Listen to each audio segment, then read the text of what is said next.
civilization itself, as should be very plain. And we should be very careful, I'm sorry, sir, to correct you slightly, of saying we have not been attacked since, because if we take that stand of civilization, we have been attacked almost every single day since then.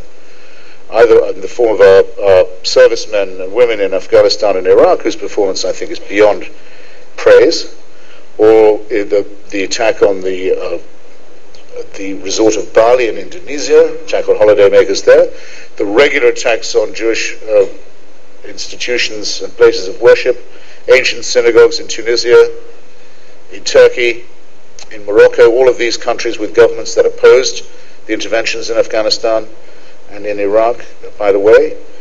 The attempt to blow up the London Underground, facility used by many Americans every day, if you care to put it like that.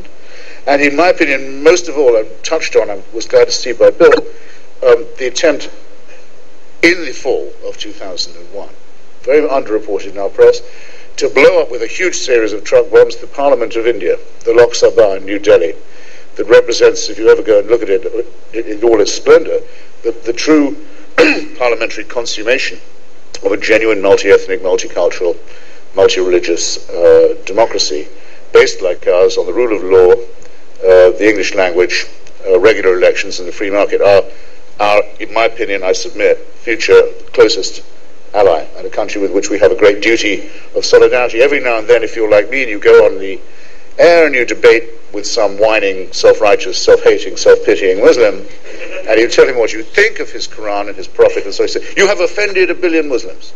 You notice this? You notice that? There's a slight tone of moral blackmail here, I sometimes think. Look, if it was a matter of defending the right of somebody to hold their religious opinion, I would defend the right of a Muslim if there were only 3 of them. The idea of 1 billion is clearly intended as a threat. There's a menace to that. You've upset 1 billion of us. You should watch out. That's what it means. And we're going to try and move in to your city and your country too, and we're going to raise more and more demands. That's what's meant by it. But what about 1 billion Hindus? What about 1 billion Hindus who have been declared anathema, who have been declared fit for slaughter at any time, at any place? They're not even monotheist.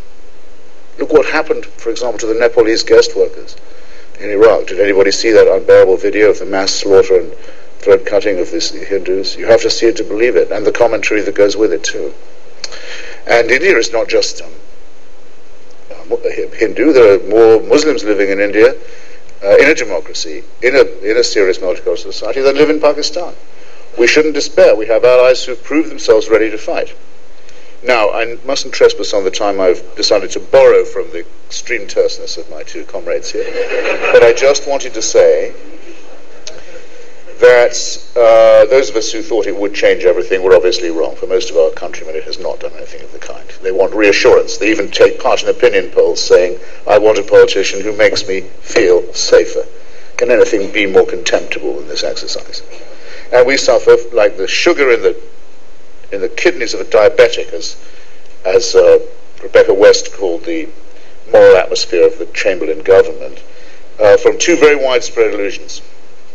First, that we ourselves are the cause of terrorism. Senator Harry Reid, I give you, I don't pick at random some extremist like Michael Moore or Ramsey Clark, the leader of the Democratic Party in the Senate, says that yes, it's true that Al-Qaeda is in Iraq. The only time on which, now it's obviously there and has gone to all the trouble of calling itself Al-Qaeda in Mesopotamia, it's no longer denied that it's there, you notice.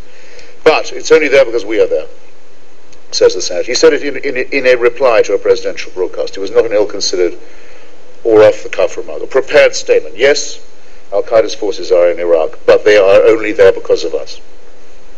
Defeat in the mind, surrender, capitulation, as well as a completely false statement of the case. As we well know, Mr. Zarqawi and many of his associates were in Iraq long before the first coalition soldiers set foot there.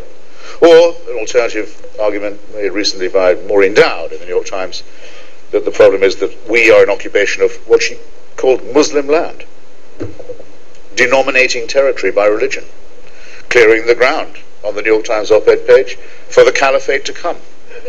Well, this is a pretty dire state of moral surrender as well. And or we're told that if we could drop the Jewish state off the back of the sled, they'd leave us alone. Sometimes this is phrased as that Israel-Palestine is the crucial question of the solution, etc., etc. Well, everyone should know, and probably does in this room, but I'll say it briefly. Al-Qaeda is an outfit that begins in Asia, not in the Middle East. It starts with trying to develop, by tearing out the territory of the Philippines, an independent Muslim state in the Philippine archipelago. It goes on to demand the return of East Timor, which was nearly destroyed as a people by Indonesian occupation, to Muslim Indonesia. It blew up Sergio Vieira de Mello, the great Brazilian UN envoy in Baghdad, murdered him on his first week on duty in revenge, as stated by Al-Qaeda, for his role in overseeing the independence of East Timor and the election that brought it to self-government.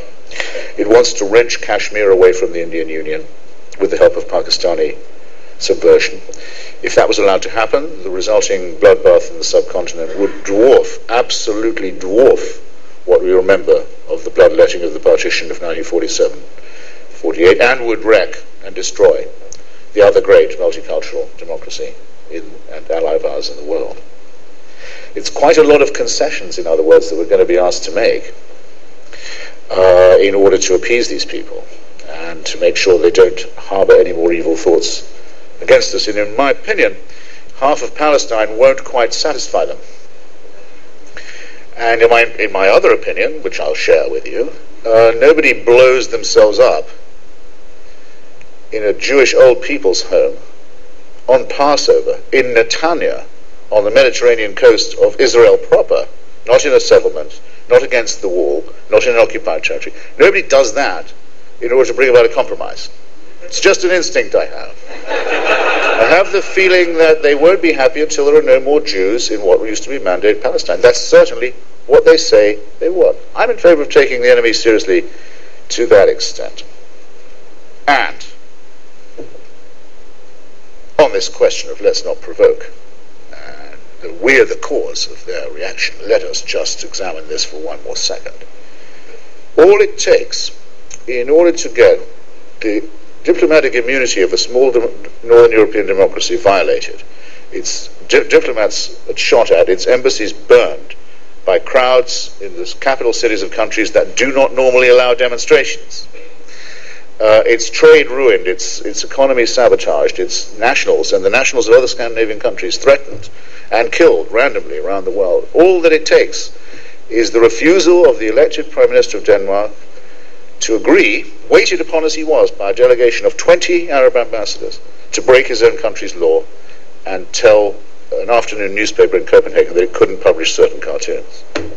That's all it takes to bring about jihadism now. That's the threshold of provocation. Now you have to be, I think, a real masochist to say, well then we must avoid doing this kind of thing. Because all they're asking is that we change everything that makes our way of life different from theirs. And then it's true, I suppose, there would be very little to fight about. But in the meanwhile, I think that we have to face the fact that it's a clash of civilization, of course, and about civilization, and within a civilization. It does represent also, I think it's nice to be able to note, a war within Islam too, where we don't know how lucky we are that fighting on our side are forces of the Northern Alliance in Afghanistan and of the Patriotic Union of Kurdistan in Iraq, whose emblem I'm proud to wear in my lapel.